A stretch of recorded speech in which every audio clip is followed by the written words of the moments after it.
నమస్తే and welcome to hit TV. Malayala నటుడు సురేష్ గోపి చరిత్ర సృష్టించారు. కేరళ నుంచి కేంద్ర కేబినెట్ లో స్థానం సంపాదించుకున్న తొలి బీజేపీ నేతగా రికార్డు క్రియేట్ చేశారు.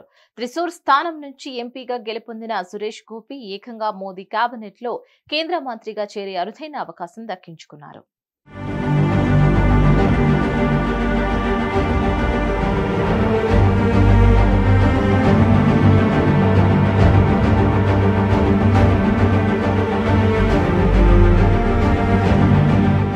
కేరళలోని త్రిశూర్ నుంచి బీజేపీ తరపున ఎంపీగా గెలిచి రికార్డు సృష్టించిన ప్రముఖ నటుడు సురేష్ గోపి మోదీ కేబినెట్ లో చోటు దక్కించుకోవడం ద్వారా మరో మైలురాయిని అందుకుంటున్నారు.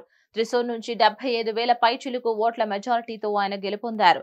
త్రిశూర్ బీజేపీ అభ్యర్థి కేంద్ర మంత్రి పదవి ఇది మోదీ హామీ అనే నినాదంతో ప్రజల వద్దకు వెళ్లారు. కేరళలో బీజేపీ గెలవడం ఇదే మొదటిసారి కాగా గెలుపుకు కారణమైన సురేష్ గోపికి కేంద్ర మంత్రి పదవి దక్కింది.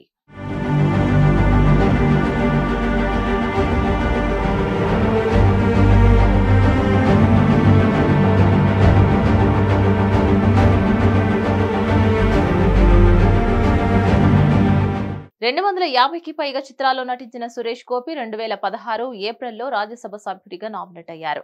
ఆ తర్వాత బీజేపీలో చేరారు. 2019 లోక్సభ ఎన్నికల్లో త్రిశూర్ నుంచి పోటీ చేసి 3వ స్థానంలో నిలిచారు.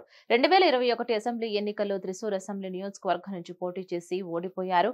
ఇప్పుడు ఎంపీగా గెలిచి లోక్సభలో అడుగుపెట్టనున్నారు.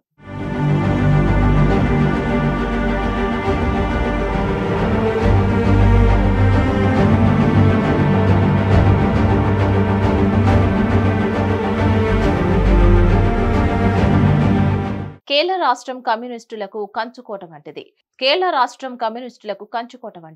గత కొన్ని దశాబ్దాలుగా కేరళలో కమ్యూనిస్టుల పాలన కొనసాగుతోంది.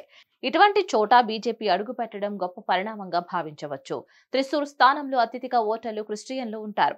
ఇక వారిని ప్రసన్నం చేసుకోవడం ద్వారా ఎన్నికల్లో గెలవవచ్చునని భావించిన బీజేపీ ఆ దిశగా పావులు కదిపింది.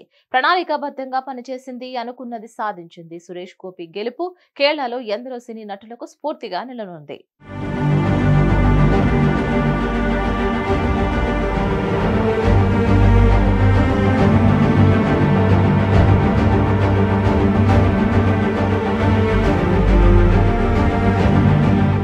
మరిన్ని అప్డేట్స్ కోసం stay tune to hit TV.